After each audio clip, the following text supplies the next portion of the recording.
The first thing I heard when I stepped out of my truck was silence. Deep, heavy, almost suspicious silence. The kind of silence that makes you pause and wonder if you just trespass into a secret government test site or a town where everyone has mysteriously vanished. But no, apparently, this was just my new neighborhood. My new NONHOA neighborhood. I smiled like I had just stolen the crown jewels. After 20 years of living under the iron fist of various HOAs, each one more controlling and absurd than the last, I had finally found a perfect house.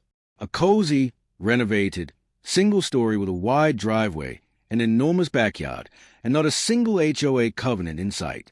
No committees, no violation letters, no passive-aggressive newsletters about approved holiday decor. No one telling me what color mulch to buy or how long my grass was allowed to be. Just freedom. I stretched my arms and took a deep, liberating breath. That's when I felt it. The presence. You know how you can just feel someone glaring at you, like a laser sight burning into the back of your skull? I turned slowly, almost theatrically, and there she was, a woman in her late 50s, wearing a crisp white polo tucked into khaki shorts, standing ramrod straight at the edge of my property line. Short blonde bob, overplucked eyebrows, the kind of smirk people have when they believe they are ordained to manage everything around them. A Karen. Not just any Karen. The Karen. She had the posture of someone who had spent years patrolling neighborhoods on foot, armed with a clipboard and a false sense of authority. I barely had time to say hello before she snapped. Well, you can't park there. I blinked. I'm in my own driveway. She folded her arms. Yes, and you're not allowed to park large work vehicles in driveways overnight. I looked at my truck, an ordinary pickup, not even that big. I'm sorry, who exactly says that? I asked. Her nostrils flared, the predator sensing prey. The neighborhood regulations. There are no regulations, I replied calmly. This is not an HOA community. She gave a tight, fake laugh. Sweetheart, I've lived here longer than anyone. We may not officially be an HOA, but we have standards. The residents expect everyone to follow them. Ah, so she was one of those. Unofficial HOA, self-appointed, self-enforced, self-righteous. I set down my moving box slowly, realizing this was not just an odd encounter. This was the birth of a war. Well, I said pleasantly, I'm not breaking any law. Her eyes narrowed like she was personally offended by reality. People like you ruin neighborhoods. People like me. I raised an eyebrow. Yes, she hissed. People who move in and do whatever they want. People who don't care about maintaining the property values. People who mind their own business. I cut in. Her jaw dropped. She opened her mouth, closed it again, and stormed off, muttering something about calling the committee. Committee in a non-HOA neighborhood. I watched her stomp down the street like a marching band conductor who had been grievously insulted. When she disappeared behind her hedges, I shook my head and went back to unloading boxes. It didn't take long before she came back. This time, she wasn't alone. A middle-aged man with a baseball cap and an expression like he permanently sucked on lemons followed behind her. He carried a clipboard. Of course he did. Is this him? He said. Karen nodded violently. Yes, he needs to learn the rules. I sighed. Let me guess. I said, you're the committee. He straightened proudly. We're the neighborhood preservation group. I almost laughed. So, an unofficial HOA. No, Karen snapped. We're a community-driven initiative. We ensure everyone maintains proper standards. Which standards? I asked. The ones we vote on, the man said. How many people vote? 3, Karen admitted. Let me guess. I said, you too, and Karen's husband.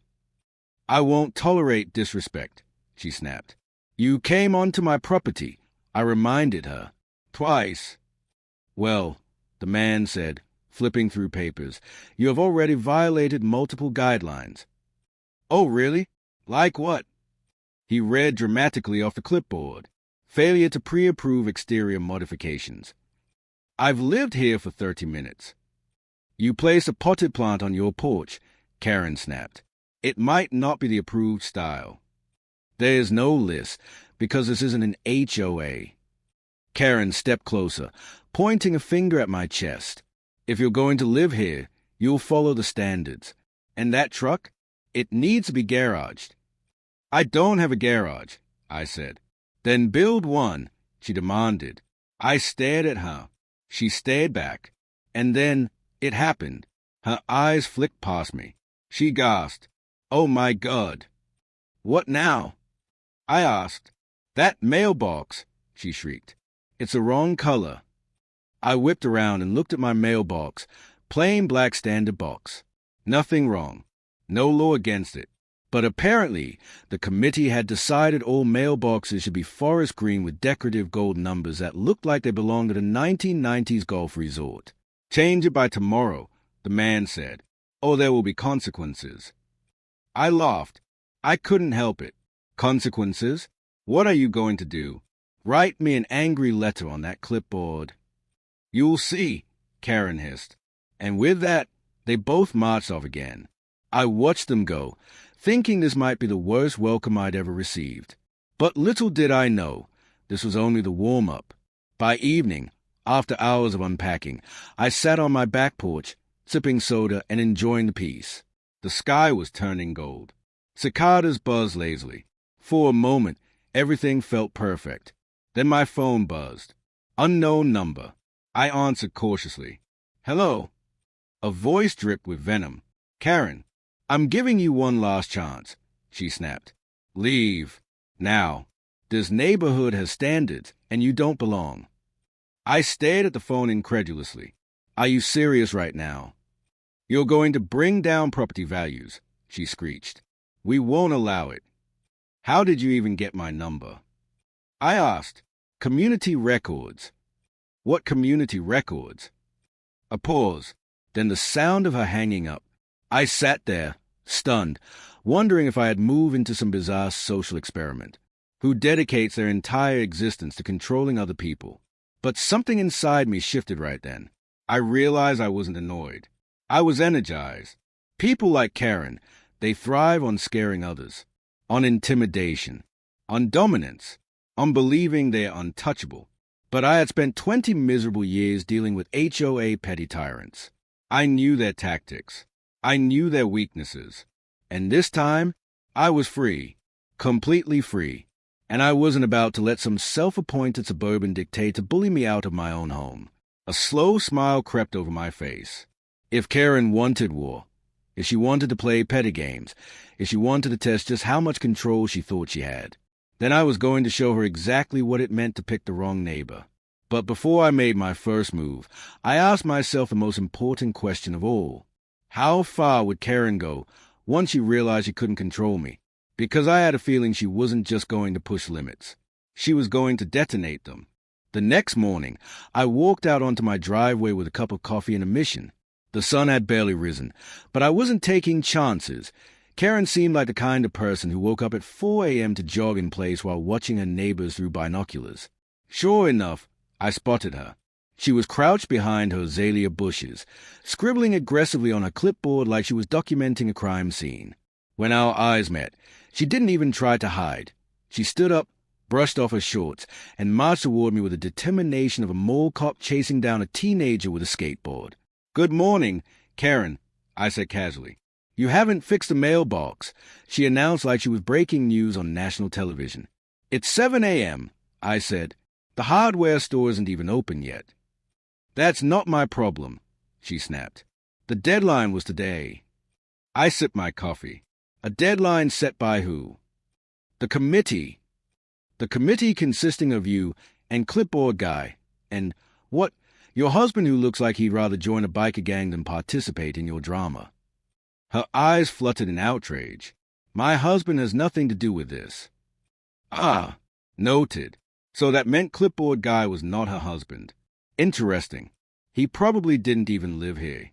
He just seemed like the sort of man who got high off rules and regulations the way normal people get high off mozzarella sticks and amusement parks. "Well," I said calmly, "I'll get to the mailbox. Thanks for your input." She stepped closer. Too close.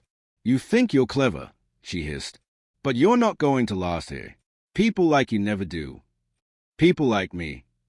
People who think rules don't apply to them. She jabbed a finger toward my truck.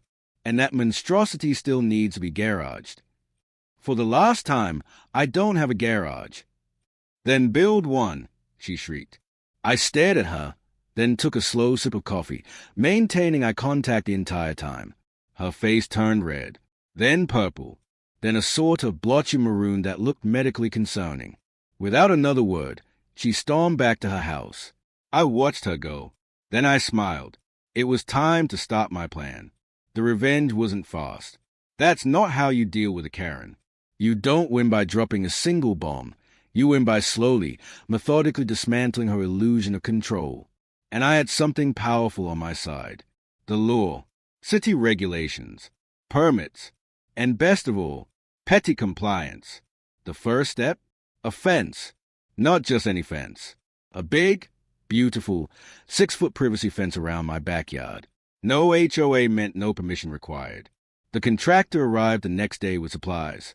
They were unloading wood and tools when Karen came sprinting over like a mother hen discovering someone stealing egg from her coop. She skidded to a stop. You can't build that. Yes, I can, I said. This neighborhood has an open yard concept.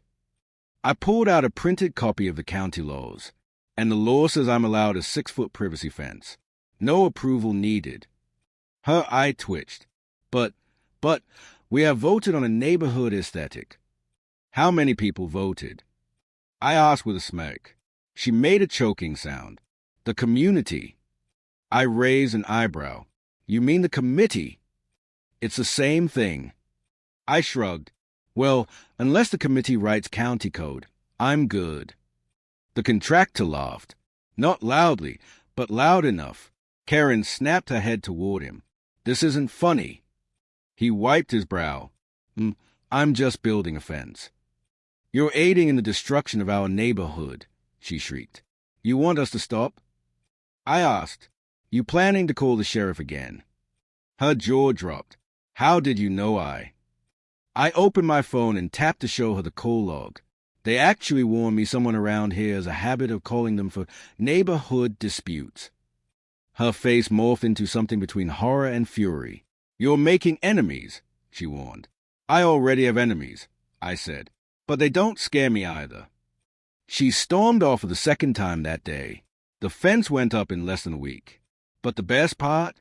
The side facing her yard was perfectly smooth, no exposed rails. That's the rule. Rails always go on the inside. Karen hated that. I could tell, because the day after the fence was finished, she put up a sign facing my property. Unsafe construction. Beware. In her yard. Facing mine. Like a passive-aggressive billboard. Nice try. Karen, time for phase 2. Now that I had privacy, I began working on my backyard, the area she could still clearly see from her second-floor windows. I installed lights. Colorful lights. Solar-powered ones that change colors every night. Blues. Greens. Reds. Purples. Sometimes flashing. Sometimes pulsing gently. Perfectly legal. Karen, however, seemed to think I had installed a nightclub. At 9 p.m. sharp, I heard it. Bang, bang, bang. Someone pounding on my front door like I was hiding contraband llamas. I opened the door crack. Karen stood there in pajamas and a robe, hair wild, clutching a mug of chamomile tea like she needed it to survive. You have to turn those OFF, she screeched. No, I said, and shut the door. The next night, she tried again. I didn't answer. The night after, she shouted from the property line. I pretended not to hear. Then she escalated by sending clipboard guy to talk to me. He explained, using way too many acronyms, that flashing lights violated some sort of visual pollution guideline. I asked him what chapter of the law that was in. He had no answer. The light stayed. Karen, meanwhile, looked like she was slowly unraveling. Perfect. But the real revenge, the masterpiece, came 2 weeks later. Because I discovered something Karen never expected. Her so-called committee was completely illegal. They had been collecting fees from people. They had been issuing threats. They had been distributing rule packets disguised as official documents. All of that Completely unlawful. So I did what any reasonable, non-petty adult would do. I collected evidence. Screenshots, videos, recordings of her telling me to comply or else. Copies of the violation notices she left in my mailbox. Another crime, by the way, since interfering with mail is a federal offense. I compiled it all neatly and delivered it, not to Karen, to the county compliance office, and the sheriff's department, and the neighborhood Facebook group. She didn't know I'd joined anonymously. The reaction was immediate. Half the neighborhood didn't even know the committee wasn't real. The other half had suspected but were too afraid to question her. Within days, the sheriff paid Karen a visit. I watched from my porch as she broke down, gesturing wildly toward my house, pointing at a clipboard, flipping through papers like they were sacred scriptures. The officer finally said loudly enough for me to hear, "You cannot enforce non-existent regulations." Her mouth hung open. He continued, "If you continue harassing your neighbors, we will take further action." Karen deflated like someone had pulled a plug out of her ego. Then, icing on the cake, several neighbors confronted her in the street. Complaints flew. Voices rose. Someone took her clipboard. She screamed, actually screamed, like they had taken her child. She grabbed the clipboard back and ran into her home. And then, silence. Real silence. The kind I had hoped for when I moved here. That evening, as I sat on my porch with a beer, listening to the soft hum of my multicolored backyard lights, I saw her again. Not charging, not yelling, not lecturing, just standing at her window, staring out. Small, meek, like a balloon slowly losing air.